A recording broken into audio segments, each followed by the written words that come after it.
Okay, so what we want to do this evening is a beautiful piece from Reb Tzadok Hakohen on Chanukah. There'll probably be a two-part, I imagine, maybe three, we'll see.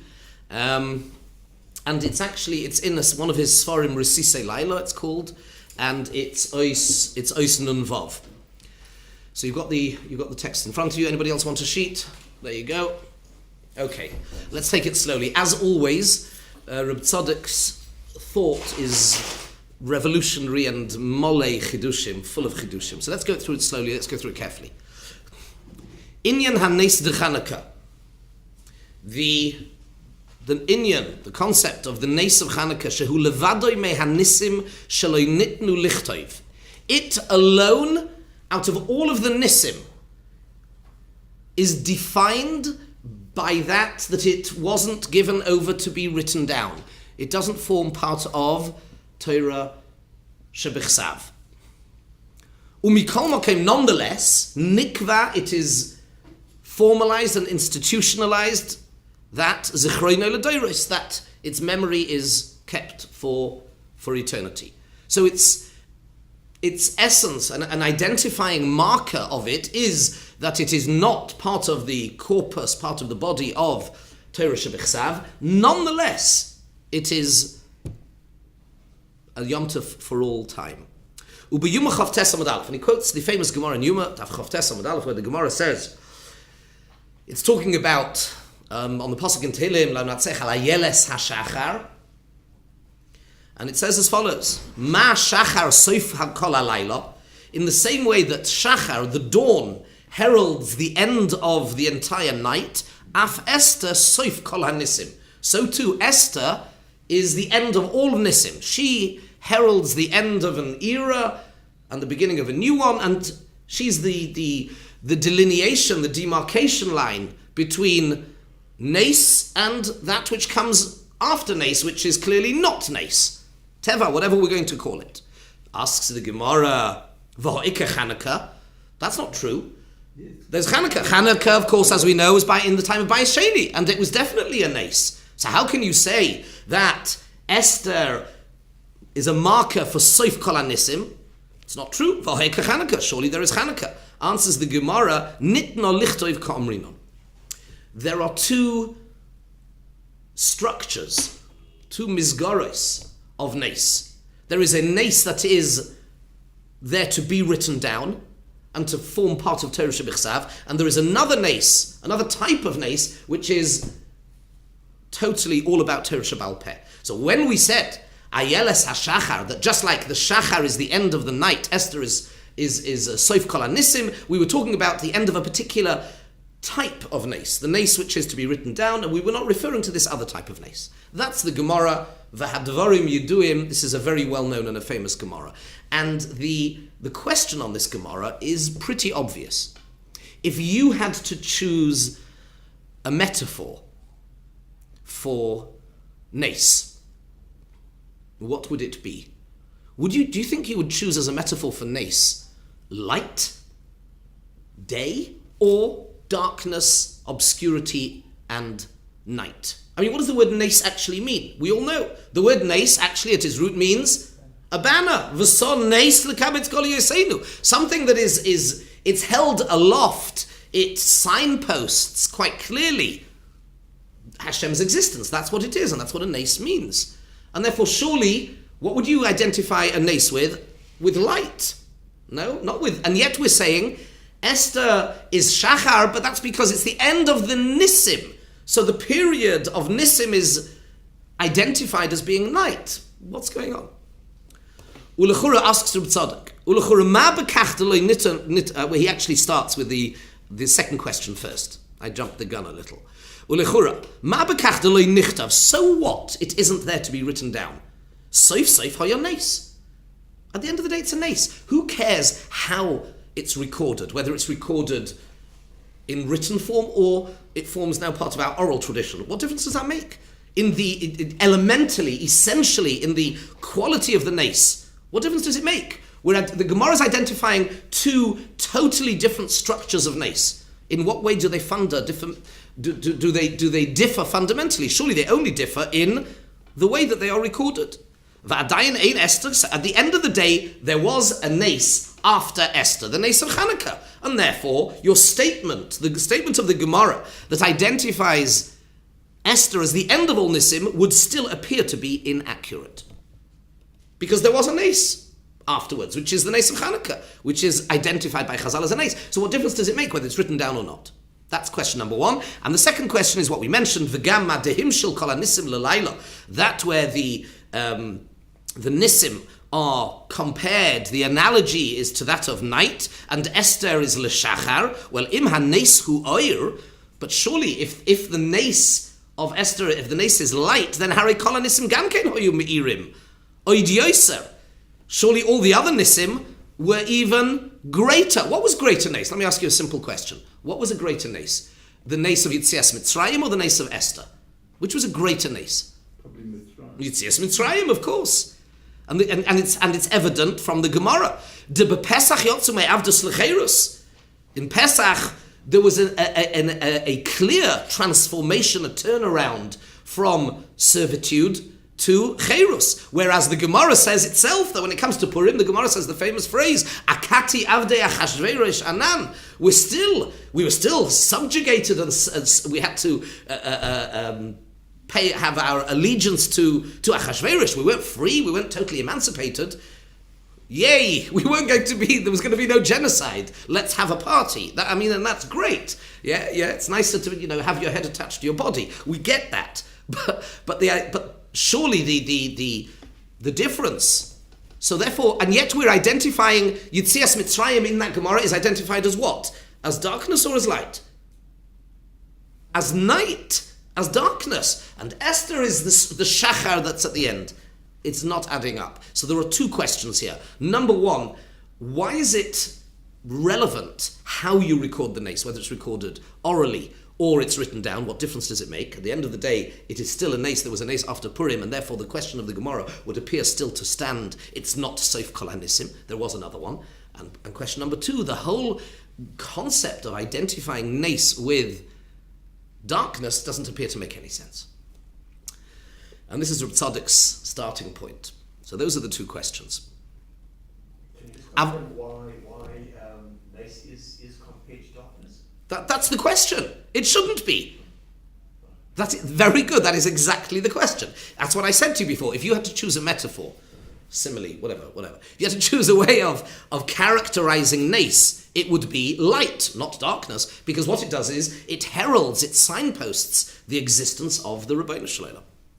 Zok Reb Tzadok, Aval ha'inyan. Now here's where the fun starts. You ready? As always, it's Reb Tzadok, it's very subtle, it's very conceptual. Aval ha'inyan. Ki omru b'reish p'sachim. The Gemara says in Reish P'sachim, the olam hazeh nimshal l'layla. This world, physicality, is compared to night. V'olam haba liyoyim. Olam haba is compared to day. Hainu. De ba'olam hazeh zeh shmi la'aleim ksiv. We are familiar with the pasuk in Shmos, where Hashem says, when he's talking about his name, he says, Zeh shmi la'olam v'zeh zichri l'doir doir. Yes? Zeh shmi la'olam. This is my name forever. V'zeh zichri, and this is the way that I am mentioned from generation to generation. And the Gemara says there very, very famously, the Gemara says in Psachim Daf Nun, that the word la'olam is written without a vav, and thus can be read, Zeh shmi, my name, la'aleim, is to be hidden, to be concealed. Whereas zichri, the way that I am enunciated, articulated, l'doir is for all generations. And this, of course, is a reference to Yud Kei Vav Kei and Aleph Daled Nun Yud. Yud Kei Vav Kei is Shmi, it's the Shem Hashem, in as much as he has any names. I mean, his essence is unknowable. We've been learning that in Nefesh HaChaim. We know that. By definition, we never talk about him as in terms of his essence. We talk about him in terms of as he wishes to be known to us, in terms of relationship. And Yud Kei Vav Kei is the highest emanation within creation. That's Yud Kei Vav Kei, Shem Ha'etzem, Shem Havaya. Shem Havaya, but is not enunciated. As you know, it's not articulated. We read it as Aleph Daled Nun Yud. So you have Shmi and Zichri. By the way, I can't resist to quickly tell you another Reb Tzadok. And it's interesting, this vort is both in Reb Tzadok and the Vilna Gaon says the same thing. Nishmas. It's just a beautiful, quick aside, but it's beautiful. So what have we done? We've identified the word Shmi, the shame of Hashem with Yud Kei Vav Kei, and Aleph Daled Nun Yud, Adnus with Zichri. One more point. You are all black belts in Kabbalah, so you all know, of course, that in terms of 3 of the lower levels of Neshama, we have Nefesh, Ruach, Neshama, which are identified with Maisa, Dibur, and Machshava. Nefesh always corresponds to action. The Pasuk says, V'nichrasu hanefoshes ha'oisos. That's the Nefesh HaBahami, that is the most elemental Rotzain, associated with the Koved, with blood, etc. And Ruach is Dibur, and Neshama is Machshava. Now let's read Nishmas and let's understand this. What do we say? Beautiful. Nishmas kol chai tevarech es shimcha Hashem Elokeinu v'ruach kol basar tefoyer usreimim zichrecha. Let's work out the equation. Nishmas kol chai. What's neshama? Neshama is b'machshava. B'machshava. Nishmas kol chai tevarech es shimcha. What do I think about? But I don't articulate. I think about Nishmas kol chai neshama b'machshava shimcha Yud Kei Vav Kei v'ruach kol basar. But what do I actually say? Tvar Yisraelim zichrecha, the zichri l'dor, which is Aleph Daled Nun Yud.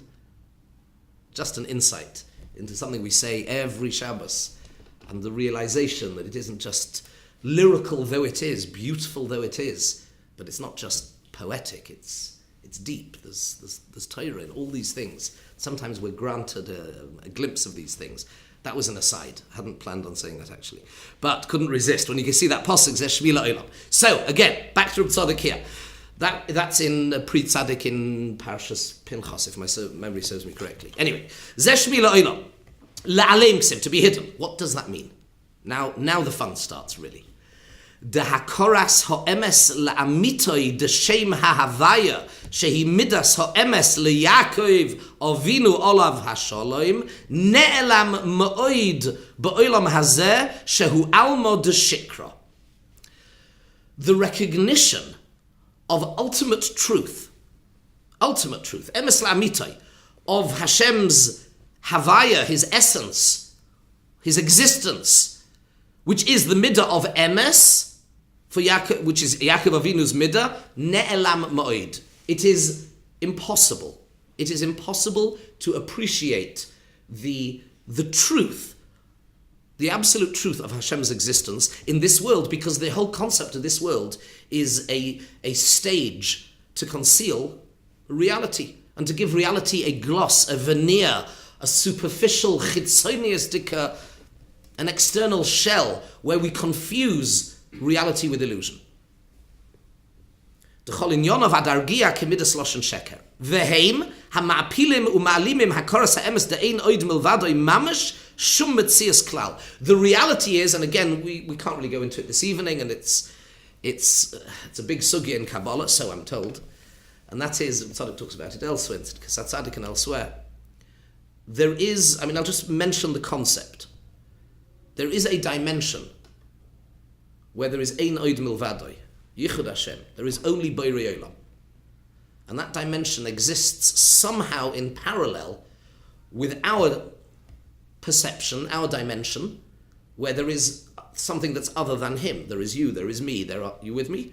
And the two somehow run in parallel. There's Midas HaYichud, Midas HaMishpat, the Ramchal wrote a whole sefer on it.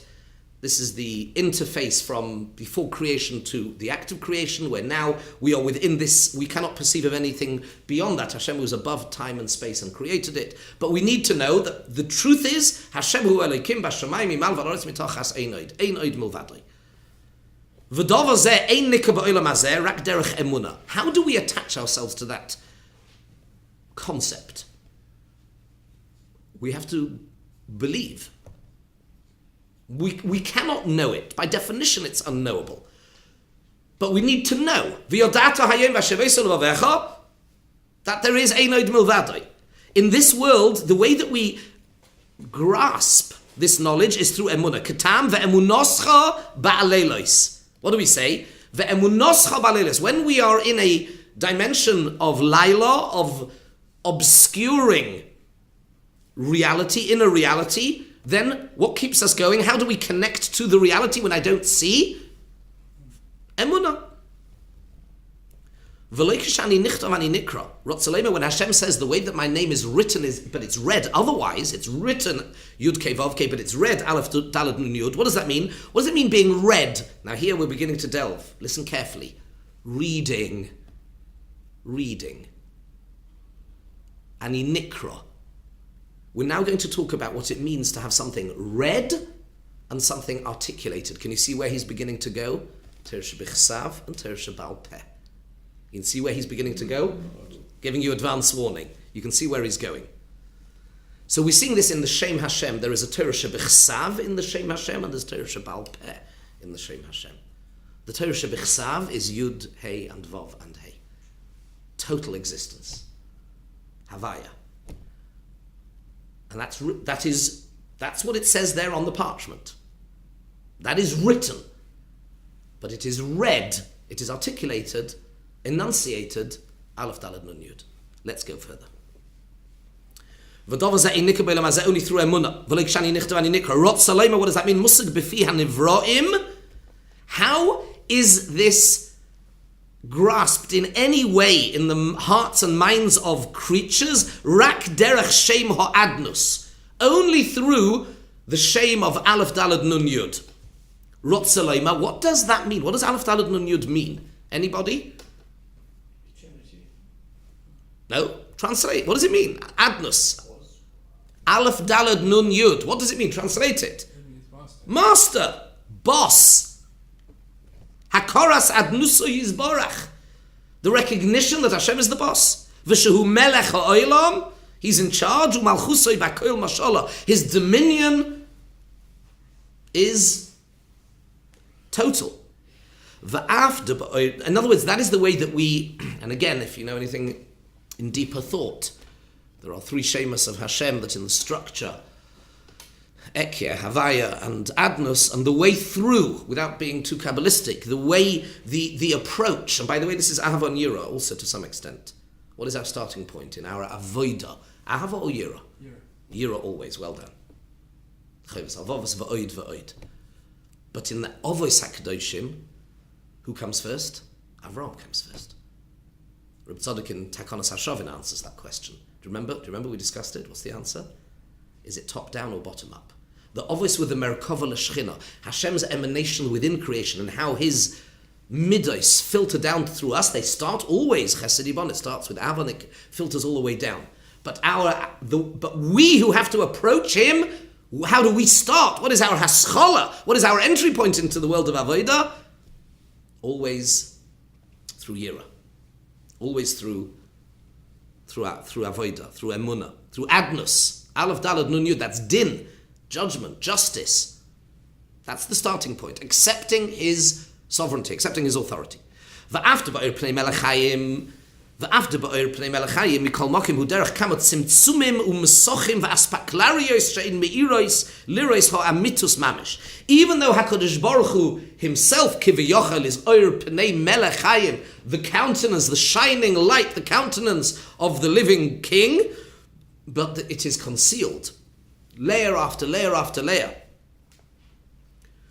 V'rak nichtav b'chsiva shehu gam kein levush hamagshim. It is written. What does it mean to be written down? To be written down is to be captured and clothed, as it were, with physical letters that become the physical letters, become the levush, become the garments of the inner essence of Hashem's essence. Let's see where he's going with this. It's a levush, hamagshim. It gives physicality to the oisios hadibur. Remember, everything that we see in a Sefer Torah, where did it start from? What was its first emanation or revelation within creation? How did it work? Hashem spoke. He spoke. So first came oral, first Hashem spoke, and then it was captured, or an aspect of it was captured. It was misgashem. It managed to in some way be captured, and it's there in physicality. What is it? Levush hamagshim oisiyos hadibur, the letters of dibur, umalbishom betzuras oisiyos gashmias shel dioi al gabe klaf uniyar. They are then taken, the Dvar Hashem, the Ruach, the Dvar Hashem now is captured and it's enclosed, so to speak, ink, parchment. Ve'ein bahem oid chiyos. And at that moment in time, once they are written down, of course they are incredibly holy because it's Hashem's word. But at that moment in time, it is disconnected, disembodied, and it becomes now captured in and on the Sefer Torah. There was the Dibur of Hashem, which then comes to rest, so to speak, in the Sefer Torah.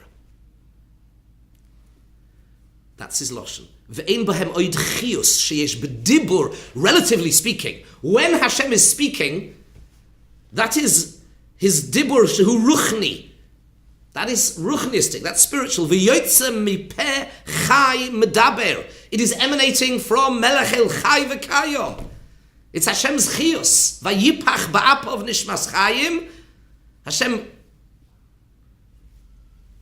breathed, as it were, into Adam Arishon, man de nofach midilei nofach. He who blows, blows as it were from himself. And the ruach, and this is the analogy the Mekubalim use, the glass blower, for the different 5, whatever. Not for now. But that's what happens. Dead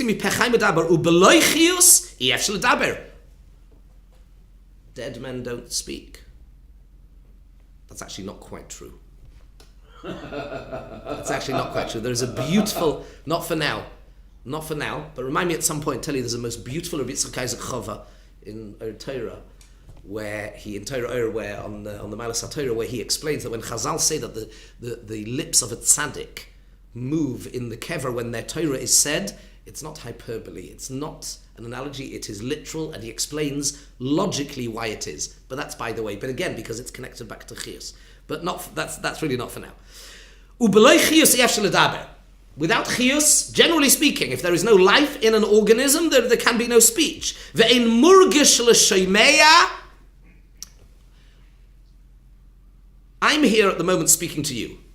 Hopefully you're with me and you're listening. And as I am saying the words, not a moment later, as I'm saying it, you're hearing something. And there's a connection because of my words at that moment in time. I keep quiet, it's gone.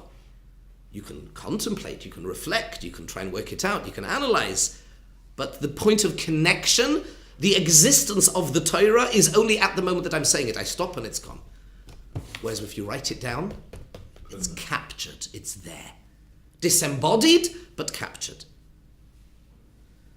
Now let's take this a bit further. The Pasuk says, a man cannot see me and live. Why? Because to see Hashem, de bahar goshas amituso yizborach, if one were able to capture, no, that's the wrong word, feel, experience the truth of Hashem, miut chiyus hanefesh hu chelek elikami mal, then the little bit of divinity, the neshama that is, the chelek elikami mal is within us. If we were able to see Hashem, it would immediately return to source. Mistalekes, it would exit from us, umiskaleles b'makoira, and it would go straight back to source. K'moy oir neir ba'avuka. What happens? He says an amazing thing. Take a torch, a serious source of fire, and take a little match and put it near to it. And as it gets close, what happens? Jumps over. It jumps over. Neir Hashem nishmas odom. What happened at Matan Torah? That's very good. That's what happened. V'chein b'Matan Torah. B'dibur echad shezoche l're'iyah b'aspaklaria me'ira. K'meish Rabbeinu olav hashalom. What happened at Matan Torah? We connected back to source. Nafshi yotza b'dabroi. Ki hoyu royim es hakoilos. Listen carefully. What happened there? They saw the sound.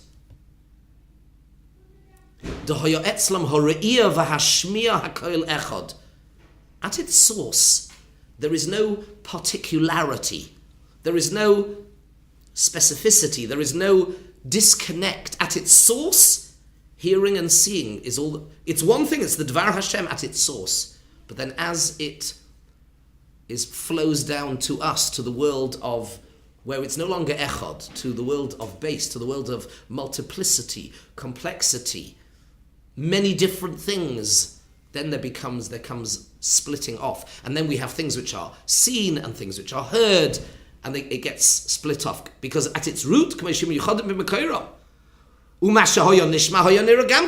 that which could be heard could be seen as well. V'chein hasoga, similarly, the ability to understand Shem Havaya Shehu Nira Ba'olam Hazeh Rak B'chsav, the Shem Havaya Yud Kei Vav Kei, that in this world we can only see, we can't hear it. It's disconnected. But then we heard it. Umusag Ha'amitus Legamrei. And we understood, we experienced, we connected to the ultimate source of reality, which is the Beirei Olam, V'al Yidei Zeh Yotzad Ishmosam, and then as a result of which our souls flew off heavenward. Now, here, next layer. One more point for tonight at least. One more layer. Hold on a second. If we were connected to the ultimate life and light at that point in time, how come we died? The answer is we have to redefine our terms. Al yidei shedveikim belikim chayim, aval ein zechius ha'olam hazeh. Life in olam hazeh, by definition, means to be captured, bilevush gufni da'olam hazeh, to be limited by an external shell. Now, Rakitam Yaakov Olav Hashalom Lo Meis, the Gemara says in Tanis, Yaakov Avinu didn't die.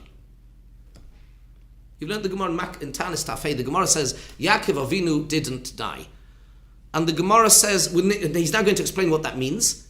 And the Gemara there asks a question. The Gemara says, "Hold on a second. It says that they eulogized him and they embalmed him. Did they do so for naught? They eulogized and embalmed him. Of course he died." And the Gemara gives a very fascinating answer. Listen to the Gemara. The Gemara answers and says, "Mikra ani doiresh." I have a pasuk. Which tells me that he's alive, and therefore you can stand on your head, which is a very strange way of answering. What sort of answer is that? The Gemara asked a very good question. They embalmed him and they eulogized him. That means he's dead. How can you tell me he's alive? And it's almost as if the Gemara is answering and deflecting and ignoring the question, and that's really what it's doing. And it's saying, Mikra ani doirish, I have a pasuk, Mahu b'chayim, Ma'zaroi b'chayim, afu b'chayim. Just as Klal Yisrael are alive in the fullest sense of the word, Yaakov Avinu is also alive in the fullest sense of the word. And we'll see what that means. We now need to redefine life. Look at this. Yaakov Avinu rak kol chiyusoi ba'olam hazeh kefi midosoi b'hakoras amitusoi yizborach. Yaakov Avinu's midah is emes, Torah, Tiferes. What does it mean? It means that he was able to perceive truth in its absolute form. And everything was perceived through the prism of ultimate and absolute truth. Therefore, his chiyus, life, was not the life of Olam Hazeh. And that's why the Talmud Dveilio says, "D'zochel l'chaim shaloi b'tzar v'shaloi b'yetzer hara v'zeh me'ein olam haba." K'mei shezocher Yisrael gam ken b'shas matan Torah achas shehirat HaKadosh Baruch Hu tal shel tchiyah lahachiyosam v'zochu la'isoi chiyus sheyeh b'koyer tchiyas hamesim shehu cherus b'yetzer hara mishibud goliyos. We won't go into this in depth, but we need to redefine the whole concept of chiyus. And Yaakov Avinu, because of his connection to ultimate and total chiyus, therefore he's alive in the truest sense of the word. What's happening in the superficial external world of Olam Hazeh is of no consequence. Who cares? It's irrelevant. Look at this. Ki chiyus ha'emes, and we'll finish with this in 2 minutes. Ki chiyus ha'emes hu chayim nitzchiyim. That's real truth. V'Yaakov Avinu, now here he says a big chiddush.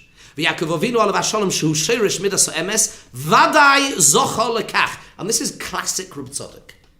He asserts, he posits, he just states with certainty. This is so typifies his approach. He's laying down a yisoid, and he says, therefore, Yaakov Avinu, who was the ultimate, he was the Merkava Lashchina, don't forget. His tsura is Chanukah on the Kisei HaKavod. He is Adam in its most glorious form. He's the Bechir Sheba'avos. He says, therefore, definitely, Zocha Lekach, he merited this, even all the while being clothed with an external mortal coil. Listen to this. A beautiful way of looking at this. Do you remember? I told you the Gemara in Shabbos a while ago. The Gemara in Shabbos, I forget which of the Amoraim it was. Talmidim saw him on Friday and said, where are you going? And he said, I'm going to pay my respects to my host. And they followed him. He went to the bathhouse. I said, what are you doing? He said, well, this oir, krum, v'gidim, this physical, external, this shell is kind enough to house me for my 70, for my 120 years, whatever it is. And therefore I need to, it's hakaras hatoiv, to look after it, keep it clean, make it look nice. Just turn it all on its head. You don't take a shower. And the neshama doesn't need a shower. You don't take a shower. But you need to look after. From the perspective of hakaras hatoiv, of cleanliness, that's how Yaakov Avinu, he walked around and he, at every moment, he was utterly conscious of the fact that all of this was a levush. That's all it was. It was a levush. It was the external. You can see where he's going with this. I